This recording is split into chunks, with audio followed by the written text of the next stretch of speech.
Hello guys, my name is Anna and I'm from Ukraine, and I vlog daily to keep you updated on the real life situation in my country, Ukraine, as this awful war continues, but we will win and I want you to see that.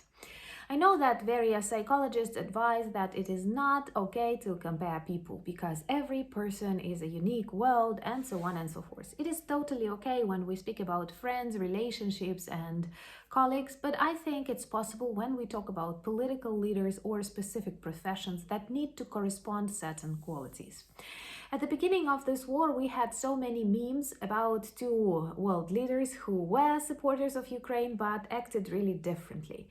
Number one was Boris Johnson, who is a great friend of Ukraine, and he played an important role in this war together with his support and, of course, the people of Great Britain. And Emmanuel Macron, who is often we talk a lot about him in Ukraine because he talks a lot to Putin. And traditionally, we understand that France supports democracy and freedom. But traditionally, we have lots of jokes about him and how many hours he spent talking to Putin and how that all influenced his psychological condition and so on and so forth. So there were memes comparing like Boris Johnson is a real man who comes and does something to change the situation, and Macron is the one who phones you, asks you how are you, and then phones you back and does nothing. So today I think I am ready to try and to compare President Putin to President Zelensky. And I do like the joke that many of you share in comments that before this war it was considered that Zelensky is a comedian and Putin is a very serious influential politician, and now it is just on contrary. During this war, Putin is a comedian, an ugly comedian, and Zelensky is the world leader. So what made me think about this comparison once again? The fact that President of Ukraine's Volodymyr Zelensky visited Bakhmut, and Bakhmut is the hottest zone in front right now. So he visited it to meet with Ukrainian soldiers, to give some medals, to demonstrate his support and to demonstrate that Bakhmut, which is a very strong fortress, as he said, on the front line, is Ukrainian and the president of Ukraine is there. I know that it is really dangerous, and believe me, many Russian intelligence services and traitors work to identify the location of Zelensky, but he feels how important it is for the spirit of Ukraine, for the spirit of Ukrainian armed forces, and he travels. I know that he travels by train, and luckily nobody takes pictures of it, nobody describes it. There are different levels of security for that train, and I feel like everything's going to be fine with our president, but he is a man. And here we have Putin, who is definitely a coward, as all bullies are and terrorists are, because they don't fight openly. And he's hidden somewhere in bunker, and very rarely he travels somewhere, and the places he travels to are like 100 pro-Russian, and I still have doubts if it is he. Maybe these are his doubles or triples, or I don't know. What about that? There are various conspiracy theories, but we're not going to talk about that.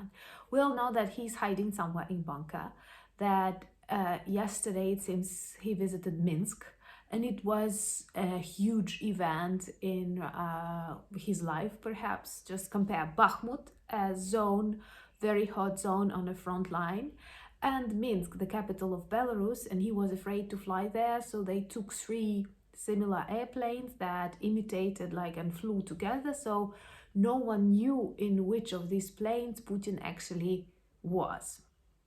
And of course, the number of people he meets is limited, and he was greeted by the so-called president of Belarus, Lukashenko, and they discussed different things. Of course, they discussed war in Ukraine and their failures. It's so interesting to observe Lukashenko because he is a dictator. He is, it seems to me, the longest ruling president in Europe, 28 years or something, and at the same time he has this 1% of sanity, and he knows that it's no sense to be a part of Ukrainian-Russian war, and he pretends he's neutral, even though Belarus is a part of this war from the very beginning, because on the 24th of February, Russian troops, I think also together with some Belarus soldiers, attacked Ukraine from the territory of Belarus. And Putin continuously repeated on that Minsk meeting that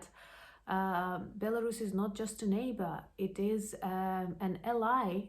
So at the same time, Lukashenko realizes that Putin is losing this war and he does not want to sink together with him. But his life and his presidency is impossible without Putin, so he intends these maneuvers, and it's so sad to observe these two tired, lonely dictators, funny dictators. Look at their style, look at the way they look. I don't judge people by appearance, but the way they look reflects the way they feel, and they don't feel really good. And for me, this is a very vivid illustration about leaders of these authoritarian regimes. They lose the feeling of reality, they lose the feeling of style, and they lose the feeling of themselves with time, and it looks very, very poorly. And it seems to be the first time in 3 years that Putin visited Minsk, and for him it was a huge and dangerous event. And Zelensky, who visits Kherson, Bakhmut, and other hot zones, demonstrating that he is with the people of Ukraine. I don't know how come citizens of Belarus and Russia looking at their presidents feel okay. For me, that would be a humiliation, honestly. And recently, in one funny comment, I don't think Zelensky took it seriously, but he said that if Putin were a man, he would come and fight with Zelensky. And I cannot imagine that. I cannot imagine Putin doing something by himself, being present face to face with real leaders of the world. And he is a coward. And it is so sad that this coward has access to nuclear power, to nuclear weapons, and became a world terrorist. So be careful and let in your countries no presidents stay longer than 2 terms or something like that, because it is dangerous. All laws, all constitutions are written to control the number of years a person spends on a position. I am 100% convinced that if you violate that term, that limitation, you are in danger, even if you are the best boss for your organization. Try something different, try a better position, try a different position, but don't stay forever on one place, because you can one day become Putin or Lukashenko, and that is a tragedy for a person and for the country they run.